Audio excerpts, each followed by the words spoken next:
नमस्कार दोस्तों, स्वागत है आपका अपराजिता रस्तोगी चैनल में। आज मैं आपके लिए लाई हूँ राधा और रुक्मणी का संवाद, जिसे सुनने के बाद शायद आप भी भावुक ही हो जाएंगे। द्वारका के भव्य महल में एक गहरी शाम ढली थी। रुक्मणी के मन में सवालों की एक अनकही हलचल मची थी। उन्होंने देखा सांवरे को, जो गहरी निंद्रा में थे, फिर भी राधे राधे गुनगुना रहे थे।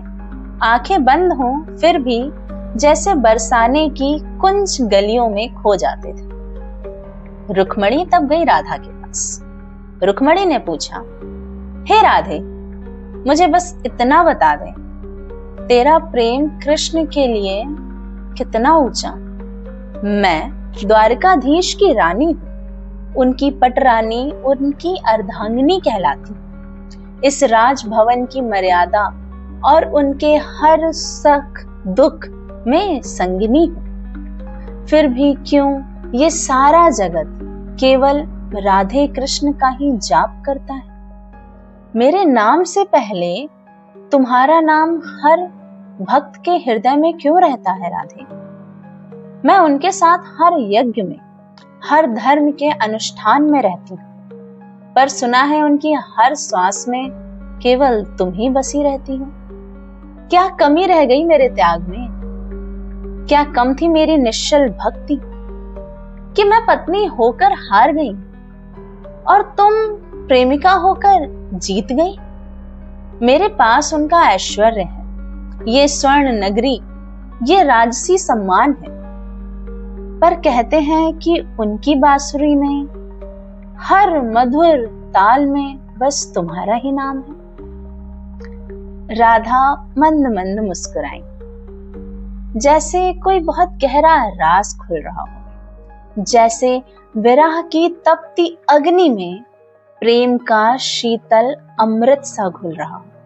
वो बोली, हे रुक्मणी, हे सखी, तुम तो उनके जीवन का वास्तविक आधार हो। तुम मर्यादा हो, तुम नीति हो, तुम उनके इस विशाल संसार का श्रृंगार हो। पर सुनो रुक्मणी, पत्नी होना एक अधिकार है, एक बड़ी जिम्मेदारी है, मगर प्रेमिका होना तो पूर्ण समर्पण है, जो कि पूरी दुनिया पर भारी है। तुमने उन्हें पाने के लिए उनसे विवाह का एक पवित्र बंधन मांगा। मैंने उन्हें खुद में बसाने के लिए अपना पूरा अस्तित्व ही त्याग दिया। तुमने उनसे एक अटूट रिश्ता जोड़ा। मैंने उनसे खुद को एक कर लिया। तुमने उन्हें महल और सिंहासन दिया।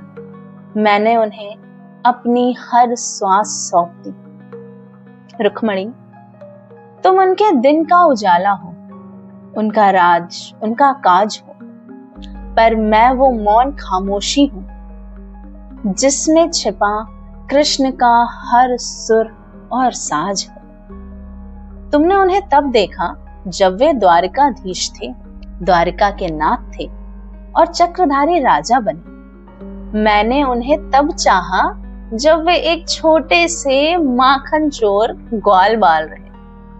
तुम्हारे पास उनका वर्तमान है, मेरे पास उनका वो भोला बचपन है। तुम्हारी भक्ति के नियम और विधि है, मेरा प्रेम पागलपन है। आंखें खोलो तो कृष्ण तुम्हारे सामने साक्षात मुस्कुराते हुए मिलेंगे, मगर आंखें मूंद लो तो कृष्ण मुझ में ही समाये हुए मिलेंगे। तुम उनके शरीर की रक्षक हो, मैं उनके रूह की करुण पुकार हूं, इसीलिए मैं उनसे अलग नहीं, मैं उनका ही एक अनंत विस्तार हूं। ये सुनकर रुक्मणी की आंखों में आंसू थे, पर मन में एक अनोखा सुकून था।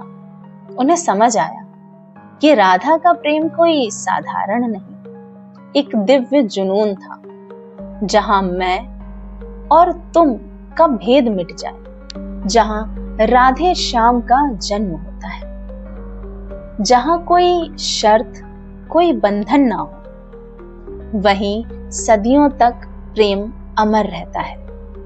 राधा ने रुक्मणी के आंसू पोंछे और बहुत ही करुणा से कहा, हम दोनों ही उनके बिना अधूरे हैं सखी, ये सत्य हमेशा अटल रहेगा। तुम उनका वैभव और घर हो, मैं उनका मन हूं। तुम उनकी जीवन कथा हो, तो मैं उनका अक्ष और उन्हीं का दर्पण हूं। अब ये सवाल अपने मन में फिर कभी दोबारा मत लाना सकी कि क्यों राधा के बिना अधूरा है ये सारा जगत और ये कान्हा। तो कैसी लगी आपको ये राधा और रुक्मणी के संवाद की कविता? कमेंट सेक्शन में जरूर बताइएगा। मिलते हैं आपसे अगले वीडियो में, तब तक के लिए राधे राधे।